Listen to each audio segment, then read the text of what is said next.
Instagram. Reality. Look at me, little nubbin. Even if she wants a little bit of camera time. Oh, look here.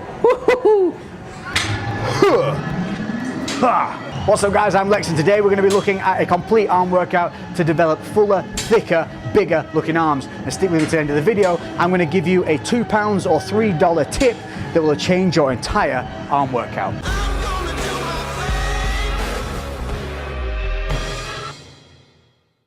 So the first thing you need to know when we're talking about arm workouts is what you need to be working, because you want to be a grower, not just a shower.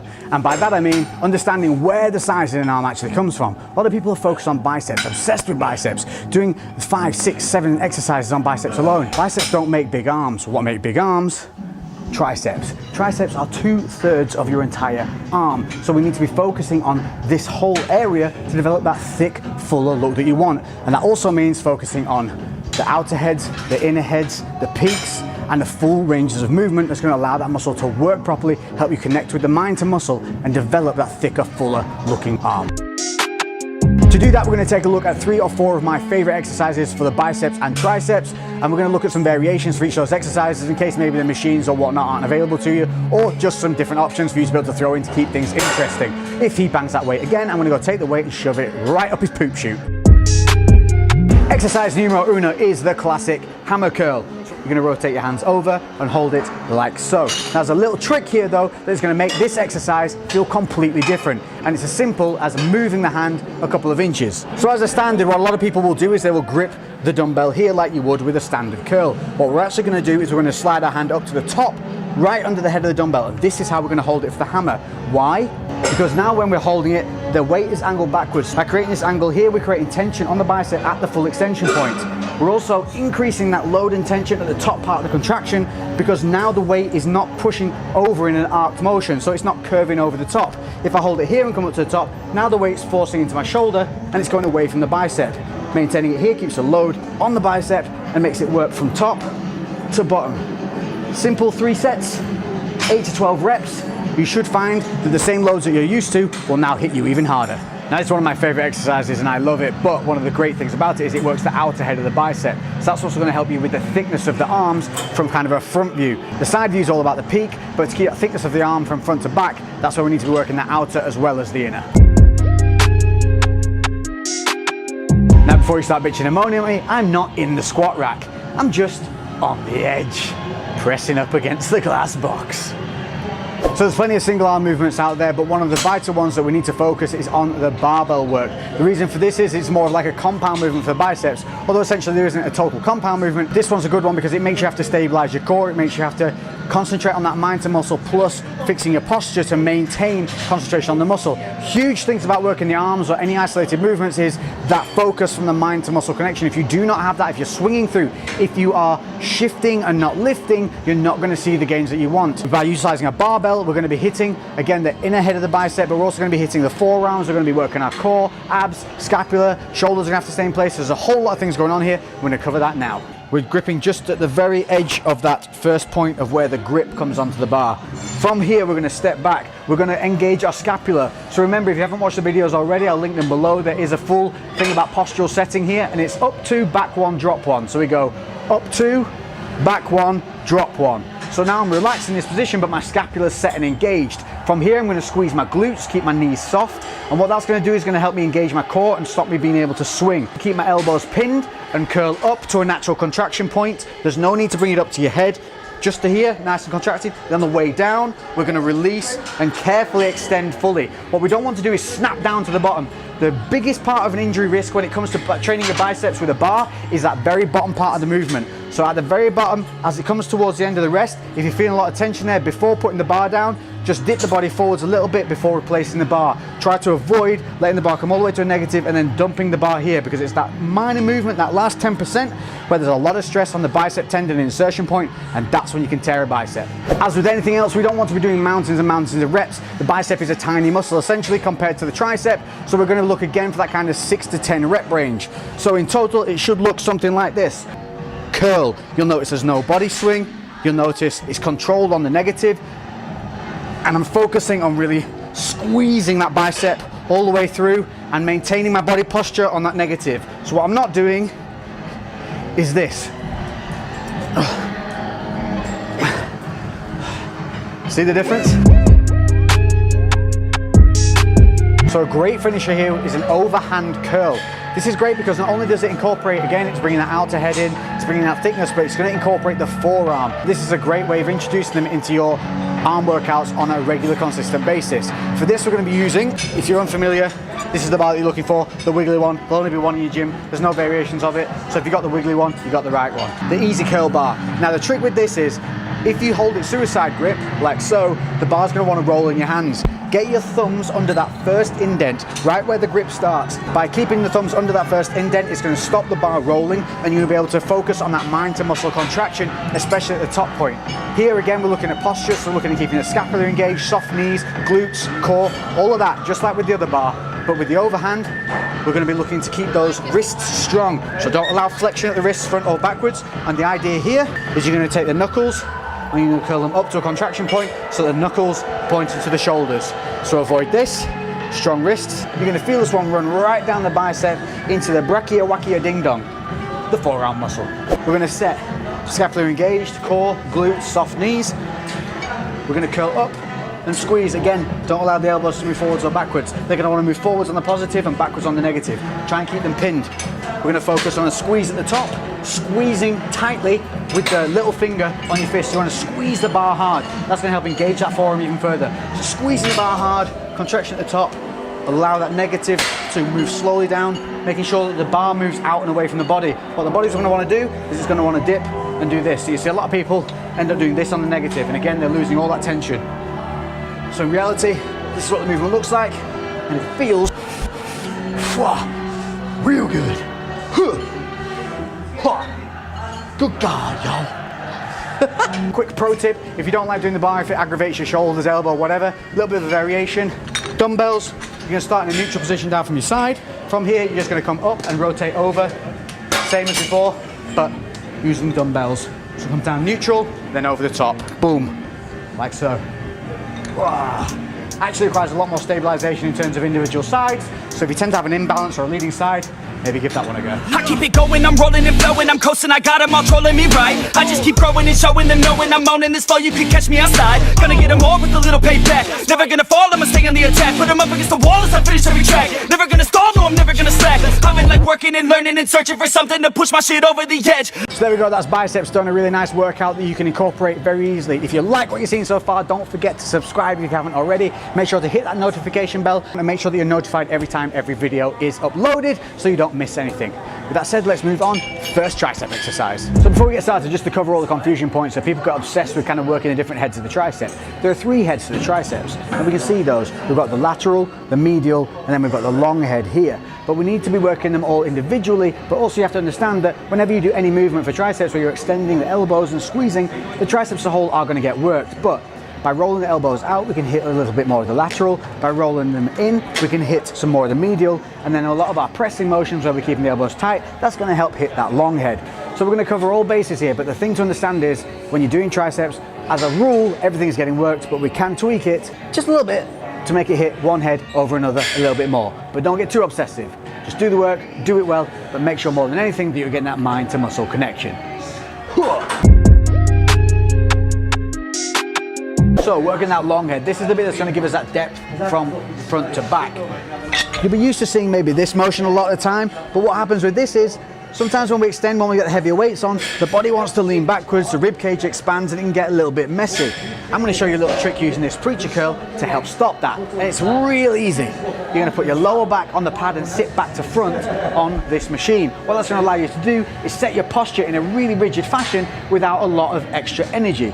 We're going to be able to stabilize because we've got support from the back. We're going to be able to pull our core in because we've got something to pull our lower abs in against. So think about keeping your lower abs engaged. From here, we're going to engage your scapula, put it back over our head as we would normally. You're going to grip with the inner part, most part of the bar. So we're going to try and keep this close. That's going to allow us to then roll our elbows in if we want to keep it more on that kind of long head and medial, or we can roll the elbows out to help bring in a bit more of the lateral. Whatever feels more comfortable or whatever you need to work more, completely up to you. For me, I like to pin the elbows tight. I'm really squeezing here and getting a full stretch and extension on that long head. The full range of movement. And from here, I'm going to drive up palms to the ceiling extend through, keeping the elbows in place. So what you'll see isn't happening here is what I'm not doing is allowing the elbows to come too far forward or too far back. They're sticking where they should. Imagine there's a pad under your elbows here stopping them moving, and this is the motion we're going to want to see. I've got my core braced, posture set, scapula engaged, and I'm driving evenly, palms to the ceiling. Whew. So there's a really simple way of making a good exercise great. So everybody gets obsessed with triceps on cables, a lot of the push downs, and constantly hitting that lateral head. We need to be concentrating on this long head if that's going to give us that thickness from this side position. It's going to create that depth here, and that's what's really going to give us that thicker, fuller looking arm. And for that, we need a bit more of a compound movement, something that keeps the elbows close to the body, but is a pressing motion. And a perfect one is a close grip bench press. So we're going to go through that now. It doesn't have to be super heavy, but it's obviously, with it being a compound movement on a barbell, it's going to allow you to be a little bit heavier than you would be with dumbbells or on extensions where you're going to be pressing and limited with your body weight going through the motion. So grip wise with this, you want to be pinning your elbows to your side. What we're going to be looking for here is to be coming down for our side, driving up, squeezing through with the elbows. So the concentration here is driving through the elbows to that full extension. Unlike with chest, where obviously the elbows are a little bit wider and we're driving through to a higher point, we're going to keep this low, we're going to keep it around the sternum, and we're going to be pressing up and extending through. So almost if you look from a side here with that elbow, it's going to be pushing through in that arch kind of motion. Whereas with the bench press, it would be tend to be a little bit more linear and come straight up, straight down. One way of thinking about this is like the way you would drive your hips through on a straight leg deadlift. You wouldn't lift the same as a deadlift because you're driving through the hips. So even though it looks like another motion, it's got a complete different style of movement. So forget about bench pressing when you're doing this and think about elbow extension, keeping the bar a little bit lower towards that sternum and driving through with the palms. So going for your natural grip, you want to be pulling your elbows to your side, reach up to the bar. Again, it's usually going to tend to be around where these grip points start. Now for me, I have a really bad habit of suicide gripping everything. That's not such a bad thing, but ideally, if you want to be pressing more weight, you don't want to be using a suicide grip, you want to be using a full grip, and you want to be squeezing the bar hard with your hands. That's going to allow you to transfer energy from the feet through to the hands and through into the bar. But for this, because I'm going to do it a little bit lighter, I'm going to show you with the palms to the ceiling style approach, which is the suicide grip. From here, I'm going to bring it off. I'm then going to roll my elbows in because I don't want this movement going out to the lateral head. I want to keep it as tight as possible. From here, I'm going to lower it down to the sternum, which is much lower than you would with a bench. See, with a bench press, we might be here a little bit higher. We're going to go about an inch lower. From there, as with the bench press, we're going to drive through our feet. We're going to squeeze our glutes, but I'm thinking about extending my arms from my elbows. So pushing through palms to the ceiling, extend arms, and there's that elbow contraction. So what I'm not doing like with the bench press is I'm not bringing the bar up and over the chest area. I'm keeping it over that sternum, and that's what's going to keep that tension and that stress on the triceps. So what you should be feeling this one is you should be feeling this running right down that long head and squeezing all the way through. You will feel it in the medial and a little bit in the lateral because they're going to help stabilize. But if you're not feeling that focus here, think about tightening up those elbows, especially on the positive. That's when they're going to want to flare. Plus keeping that bar lower than you would a bench press. So bench press, you want to come to here. For the close grip triceps, just try coming in an inch lower, just below that sternum area.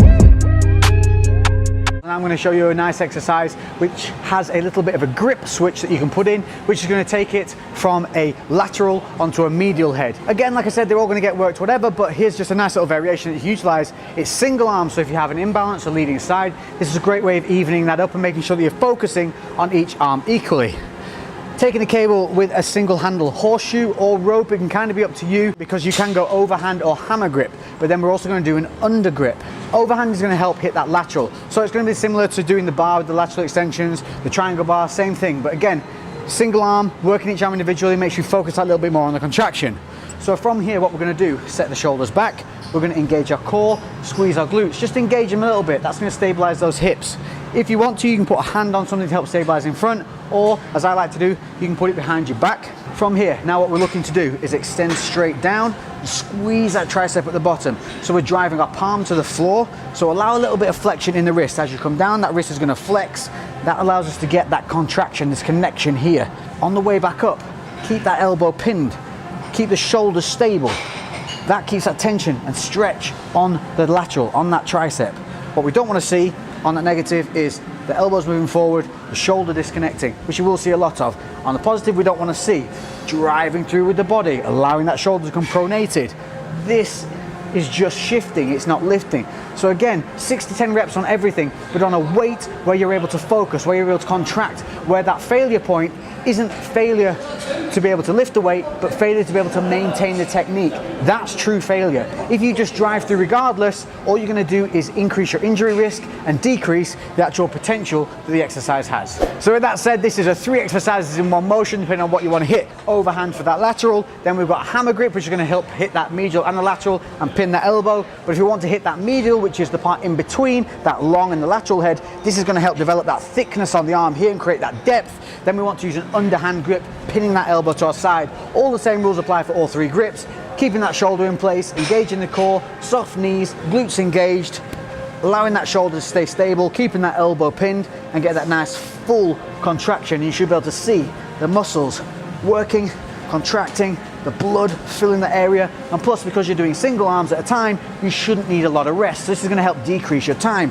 Go from one arm into the next and then back to the other arm again. Do not do both arms and then take a well-deserved, undeserved rest. A little bit of a pro tip on this: by doing it single armed, you're also able to self-spot. And by that I mean, when you start to struggle and you can't get that full contraction, take the free hand, place it on the one doing the work, 2 fingers, and simply help push it through and drive. So that's going to help you keep that technique and keep that focus and save you from swinging through like a chimp.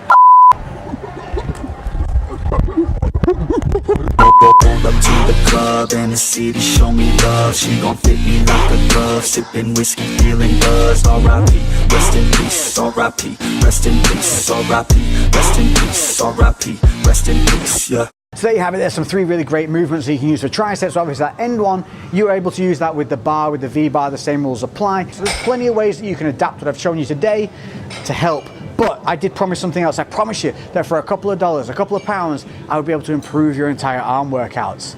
And it's very simple, with one little thing from a hardware store. So for a couple of pounds, you can get something that's long, a little bit bendy, but makes you thicker than a Snicker. I'm talking about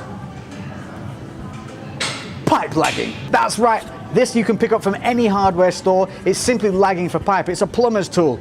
This will wrap around any bar in the gym. You can cut a long end to use on barbells, and then you can cut the other side into shorter parts for single hand grips to use around dumbbells. This works exactly the same as things like fat grips do for a fraction of the price. By increasing the thickness of the bar, what we're going to be doing is we're going to make the arms work harder. We're going to be making the forearms work harder, our grip work harder, and overall improve the difficulty of our workouts whilst keeping the same movements, same weights, and same exercises. And that's why they call me the postman, because when I promise you something, I always deliver. So there you go, some simple hints and tips that can make your arms look better overall, improve your workouts, and a simple, cheap and cheerful little trick that you can go utilize straight away. I guarantee you will feel that immediately. If you've liked this video, don't forget to hit that thumbs up. Don't forget to hit the notification bell and subscribe so that you don't miss any of these uploads. If you've liked this video, don't forget to check the rest of the channel. There's tons of these tutorials that are going up on a weekly basis. There's also going to be some more vlogs and some more PRs with my deadlift. So until then, I've been Lex. Thanks for the support. I'll see you in the next one.